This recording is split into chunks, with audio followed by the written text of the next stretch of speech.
प्रिय छात्रों, आज हम सामाजिक विज्ञान इतिहास कक्षा 10 में एक प्रश्न लेकर आए हैं। भारतीय अर्थव्यवस्था पर 1929 की वैश्विक आर्थिक महामंदी के कारण व प्रभाव लिखिए। ये प्रश्न आपकी परीक्षा में 100% देखने को मिलेगा। 20 फरवरी को आपका पेपर है, इसमें प्रश्न ये जरूर होगा, परीक्षा में ऐसा ही लिखा हुआ होगा। तो 1929 की वैश्विक आर्थिक महामंदी के कारण, मतलब वैश्विक आर्थिक महामंदी क्यों हुई थी, इस चीज को देखते हैं। तो प्रथम विश्व युद्ध 1929 की प्रथम विश्व युद्ध जो हमारा है वो 1914 से आपका और 1918 तक प्रथम विश्व युद्ध चला था। जब कोई युद्ध होता है तो कुछ ना कुछ नुकसान नहीं, बहुत कुछ नुकसान होता है। जनधन की हानि भी होती है और भी बहुत नुकसान हो जाता है, आर्थिक और मतलब हर क्षेत्र में उसमें नुकसान होता है। युद्ध में कोई फायदा नहीं है, नुकसान ही नुकसान है, हर तरह से घाटा हो जाता है। 1929 में वैश्विक आर्थिक महामंदी फैल गई और ऐसे ही फिर हुआ। 1929 में एक वैश्विक आर्थिक महामंदी फैल गई। कितने साल बीते? 10 से 11 साल का समय बीता और लोग उस युद्ध से नहीं उबर पाए। तब तक वैश्विक पूरे विश्व में आर्थिक महामंदी फैल गई थी। इसका मुख्य कारण क्या था? अमेरिका का शेयर बाजार बहुत गिर गया था। 29 अक्टूबर का दिन था, 12 से 13% शेयर बाजार गिर गया। एक तो पहले ही बहुत घाटे में चल रहे थे, लेकिन उसके साथ शेयर बाजार का अचानक गिर जाना, ये और उस पे ज्यादा मतलब जले पे नमक लगाने वाली बात हो गई। गिर गया। इसे ब्लैक ट्यूसडे के नाम से जाना जाता है। उस दिन कौन सा दिन था? बुधवार का दिन था। ब्लैक ट्यूसडे का नाम से जाना जाता है। इससे संबंधित एक घटना हमारे देश में अभी कुछ साल पहले हुई थी, कोविड-19 के समय। तो वहां भी उस समय भी शेयर मार्केट बहुत अधिक गिरा था और उस घटना को ब्लैक मंडे के नाम से जाना जाता है। कभी कभी 1 नंबर परीक्षा में प्रश्न आ जाते हैं कि ब्लैक ट्यूसडे, ब्लैक मंडे, इन्हें ध्यान रखना। ब्लैक ट्यूसडे था वो अमेरिका का मार्केट जो क्रैश हुआ था उसे उस नाम से जानते हैं 29 अक्टूबर को। और ब्लैक मंडे जो है वो भारत का जो है मार्केट क्रैश हुआ था और उस समय कोविड-19 चल रहा था। महामंदी के दौरान 1939 से 1940 तक चली थी। महामंदी का दौर कितना चला? 1939 से 40 तक, अर्थात 29 से शुरू हुआ, 39 से 40 तक ये दौर चला। तो हम ये कह सकते हैं कि ये 10 से 11 वर्ष ये दौर चला था। और पहले 12 से 13% मार्केट घटा था और ये मार्केट धीरे धीरे घटते लगभग 90% तक मार्केट घट गया था बाजार का।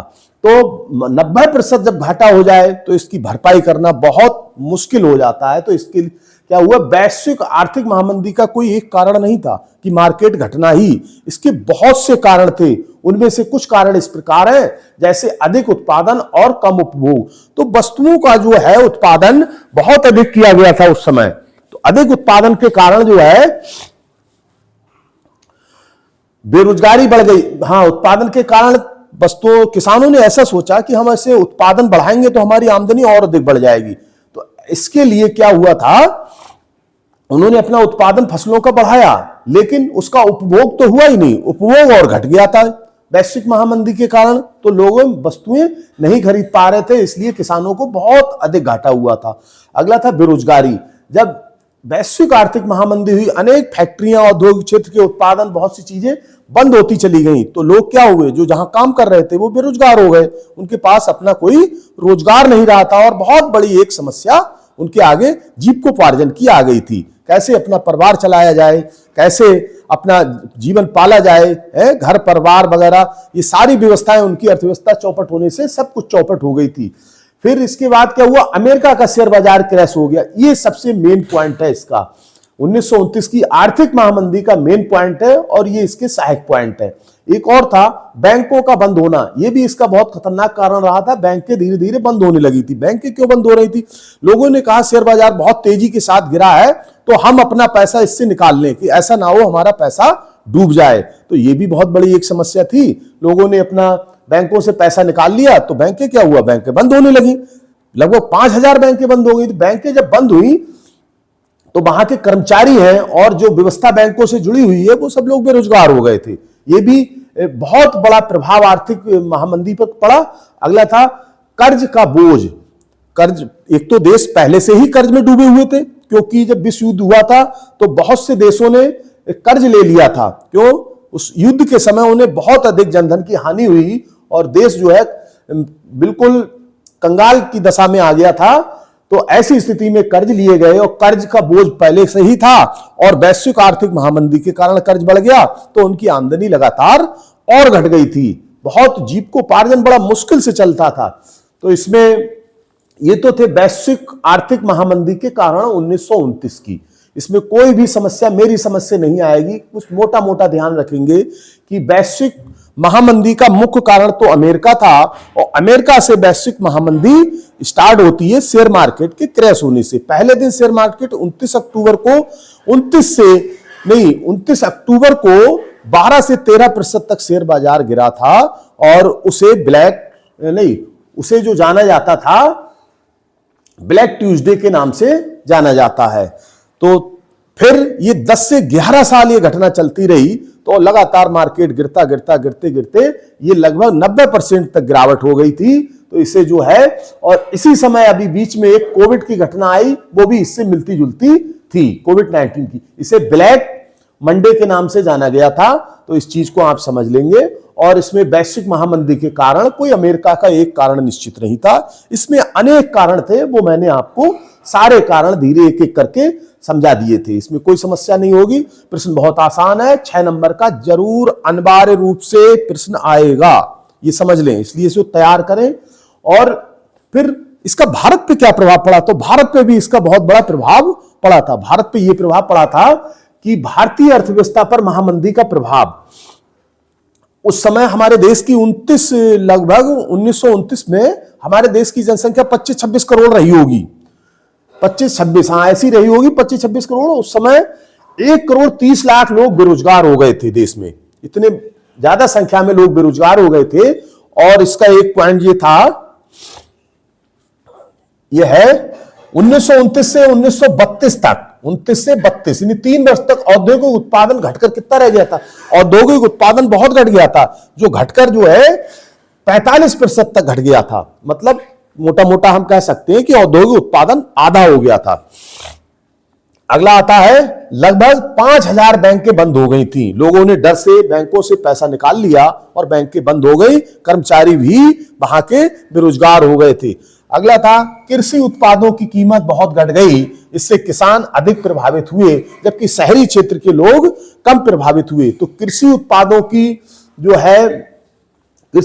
की कीमत बहुत घट गई थी। तो उन्होंने क्या सोचा था, उत्पादन की कीमत जो है वो घट रही है, तो हम ऐसा करें, कुछ मेहनत अतिरिक्त करें और इसमें जो है पैदावार को बढ़ा लें। तो उन्होंने पैदावार बढ़ाने का काम किया, उत्पादन को और बढ़ाया। लेकिन जब डिमांड है ही नहीं और उत्पादन आप कितना भी बढ़ा लें तो और उसमें मूल्य घटेंगे, यह अर्थशास्त्र का नियम है। तो मूल्य घटेंगे, तो मूल्य लगातार घटते चले गए, तो किसान एकदम बर्बाद हो गया था, चौपट हो गया था। तो ये घटना थी हमारी 1929 वैश्विक आर्थिक महामंदी। मोटा सा समझ ले, अमेरिका से स्टार्ट हुई, इसके अमेरिका के शेयर बाजार क्रैश होना ये तो कारण था ही, लेकिन इसके साथ भी अन्य कारण भी थे। उससे पहले 1914 से 1918 तक प्रथम विश्व युद्ध चला था, ये भी एक मेन कारण इसका था। पहले से ही समस्याएं थी और समस्या बढ़ती चली गई थी। इसका प्रभाव भारत पे भी पड़ा था, भारतीय अर्थव्यवस्था पर। वो इसलिए पड़ा कि 1,30,00,000 लोग बेरोजगार हो गए और तीन साल में औद्योगिक उत्पादन घटकर आधा रह गया। लगभग 5,000 बैंकें बंद हो गई, कृषि उत्पादों की कीमत बहुत घट गई। इसका प्रभाव ग्रामीण क्षेत्रों में बहुत अधिक पड़ा और शहरी क्षेत्रों में इसका प्रभाव कम देखने को मिला। क्योंकि भारत कैसा देश है, भारत हमारा गांव का देश है। भारत की अधिकांश जनसंख्या जो है गांवों में निवास करती है, आज भी कर रही है और पहले भी करते थे। पहले तो और ज्यादा लोग गांवों में रहते थे। तो और उनका मुख्य व्यवसाय क्या है, जब 70 से 75% लोग पहले गांव में रहते थे, 75 नहीं और 80% तक रहते थे, और उनका मुख्य व्यवसाय था कृषि। जब कृषि उनका मुख्य व्यवसाय है और कृषि की हालत बहुत खराब हो गई, तो लोग कैसे हो गए, बहुत ज्यादा निर्धन हो गए और उनकी सारी अर्थव्यवस्थाएं खराब होने लगी थी। तो ऐसी स्थिति में देश लगातार कर्ज में डूबता चला गया था। तो इस प्रश्न को आप ठीक से तैयार कर लें, कोई समस्या नहीं है। और अगले प्रश्न में आपसे मिलेंगे। चैनल को सब्सक्राइब करें, लाइक करें, शेयर करें, ध्यान रखें। और अगला प्रश्न हम जल्दी ही लेके आएंगे और कोशिश ये हमारी 12 तारीख तक जितने सारे प्रश्न आपके ठीक अच्छे से हैं जो आने वाले हैं परीक्षा में, वो सब हम करा दें। तो 12-13 तारीख तक आप सोशल साइंस पढ़ें, 15 तक पढ़े बस नहीं, 13-14 तक पढ़ लें। इसके बाद आप अपना जो विषय का पेपर है उसके हिसाब से पढ़ें, और आपका जो पेपर आएगा 20 तारीख को, उससे 1-2 दिन पहले भी हम आपका संपूर्ण रिवीजन कराने का पूरा प्रयास करेंगे, जो ठीक क्वेश्चन है आने वाली परीक्षा में। तो आज के लिए बस इतना ही, धन्यवाद।